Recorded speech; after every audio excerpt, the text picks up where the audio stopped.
A maior parte do tempo, eu era visto como homem, pelas pessoas da minha família. Mas, quando eu comecei a pensar nas atitudes dos homens que estavam ao meu redor, eu percebi que não me identificava com nada daquilo.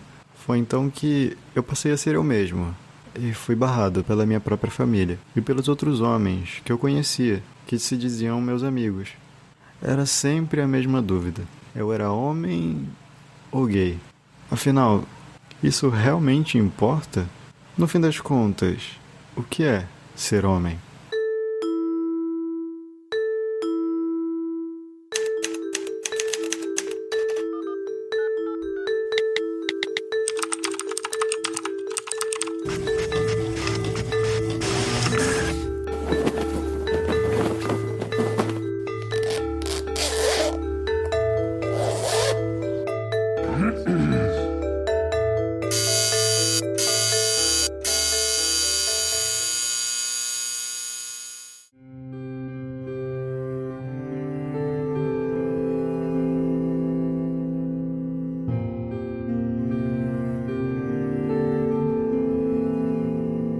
Ser hétero cisgênero e não me identificar com minhas atitudes como homem na sociedade me faz enxergar o quanto eu já nasci todo errado. Ou será que o mundo já estava errado quando eu nasci? Mesmo tendo sido criado com um pai ausente, o machismo foi impregnado na minha família, que é, em sua grande maioria, formada por mulheres. Engole-se choro foi uma das coisas que eu mais ouvi em toda a minha infância. E o que não me ensinaram foi em dizer quando que eu deveria parar de engolir esse mesmo choro. Só que acontece que, além de engolir o choro, eu fui engolindo também as minhas palavras. E me tornei uma criança que não falou muito a infância inteira. Não falei para minha mãe que não queria mudar de casa, nem mesmo de escola, ou que eu precisava de ajuda com a minha depressão, e também que eu tinha problemas na escola, porque eu não conseguia falar com as pessoas. Quando a minha mãe me fez escolher se eu queria ou não morar com o meu tio, eu finalmente fiz algo que eu queria e aceitei. Pela primeira vez, eu tive um pai, mas não demorou muito para ele me decepcionar também. Ele tinha dinheiro e a minha família precisava de dinheiro. Ele me aliciava e tentou me estuprar por dinheiro. E eu fiquei calado em relação a isso, pois a gente precisava de dinheiro. Foi nesse momento que eu parei de acreditar na maioria das coisas que os homens diziam. Filtrava aquilo que eles falavam e eu descobri que o que eles falavam não tinha nada a ver com aquilo que as pessoas diziam deles, mas do que eles queriam que as pessoas falassem sobre eles. Eu cheguei à conclusão de que não dá para conhecer homem nenhum através das palavras. E o quanto eu chorei por causa disso, porque eu nem mesmo me conhecia nas minhas próprias palavras.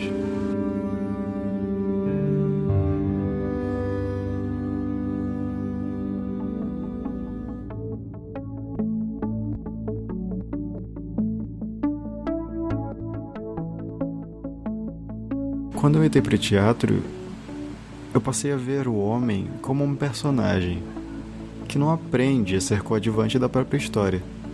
O importante é parecer alguma coisa, mostrar o que é e não ter medo disso. Eu sempre me questionava muito sobre quem eu era e quem eu gostaria de ser. E eu nunca encontrei em nenhum homem que eu conhecia o ideal de pessoa que eu gostaria de ser. Foi então que eu resolvi deixar de lado a minha mania de buscar ideias masculinas e passei a concordar em cogitar mais o pensamento das mulheres e odiar aquilo que os homens faziam com elas. A primeira coisa que mudou completamente foi a relação com a minha mãe. A adolescência arrastada até praticamente os meus 18 anos tirou da minha cabeça que ela era minha inimiga nessa história toda, que eu não deveria mentir ou esconder coisa alguma dela. Descobrir que isso não fazia sentido algum me deu mais abertura ao meu posicionamento, cada vez menos Machista? Será?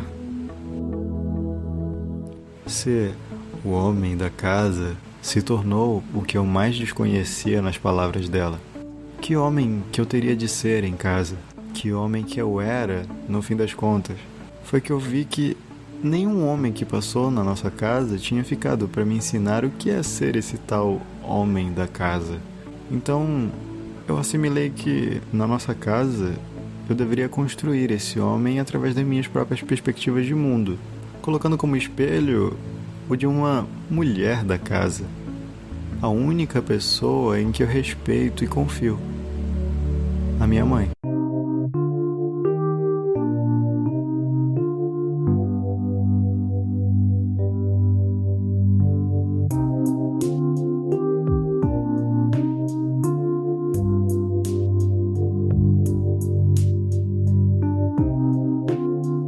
Muita coisa mudou a partir daí, principalmente sobre como eu normalmente costumava enxergar as mulheres. Eu me lembro que todas as relações afetivas que eu tive durante a minha vida inteira foram, em sua maioria, abusivas. Eu só namorei e fiquei com mulheres que tomavam as suas próprias iniciativas. Hoje eu penso que pode ter sido por causa da minha audácia de esconder as coisas da minha mãe, porque eu nunca assumia que gostava ou não desses relacionamentos. Eu escondia tudo aquilo que não gostava e acumulava essas inseguranças em mim mesmo. A consequência disso foi confiar em outras mulheres aquilo que eu não confiava nem mesmo na pessoa em que eu estava junto. Falar sobre meus problemas com outra pessoa as tornava automaticamente cúmplices do meu relacionamento abusivo. Isso acabava me levando à traição, já que eu tinha atração por essas mulheres que me ajudavam.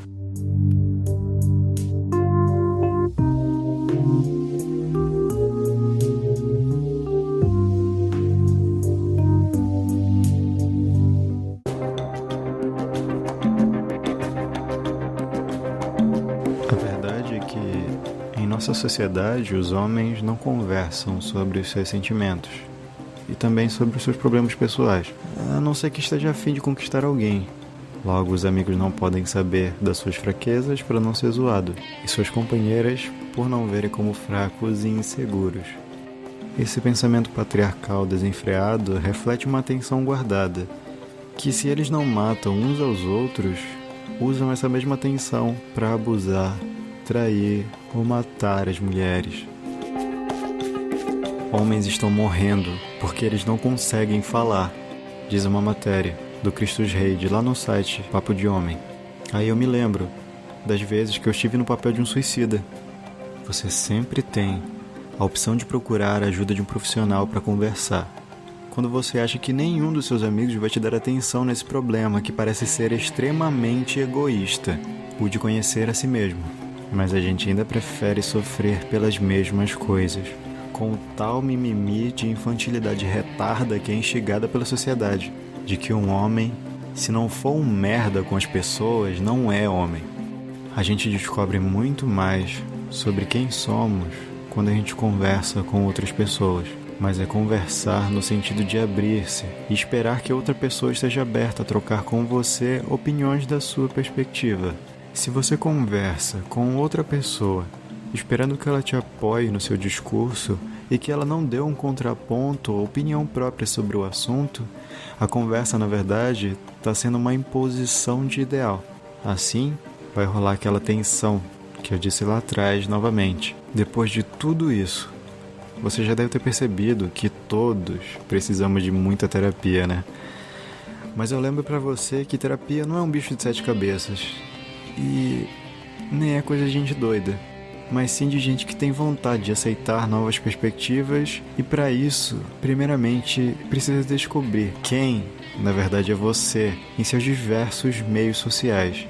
E se você for como eu e não tiver dinheiro para esse tipo de coisa, eu fui por um caminho bem mais lento e difícil, mas ainda assim possível. Meditação e auto-hipnose. Eu falo melhor sobre isso em outro episódio. O importante mesmo é saber construir a problemática da masculinidade tóxica. A mudança nunca será de uma hora para outra.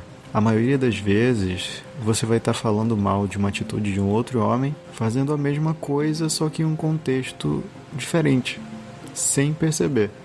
Depois de entender o motivo do meu problema de falar com as pessoas, eu tive que aprender também a me calar e engolir esse machismo em situações cada vez mais recorrentes.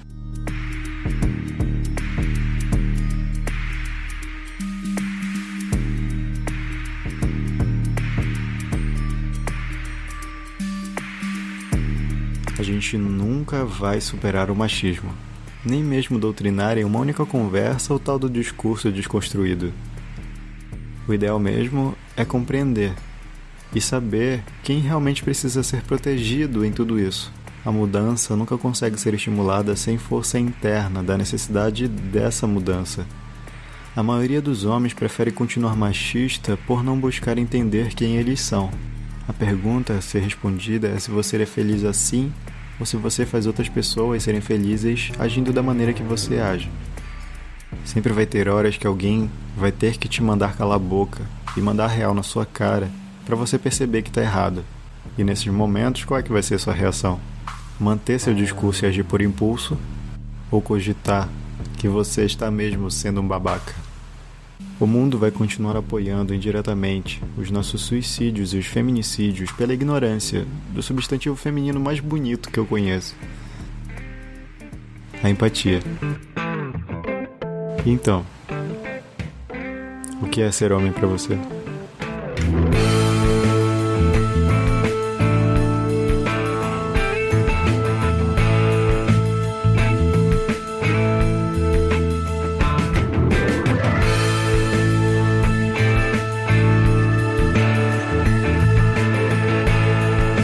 Esse projeto chega até você com o apoio de Eurique Rander e Pedro Henrique. Não é só de dinheiro que a gente precisa de amigos, de pessoas que ajudem esse projeto a continuar vivo.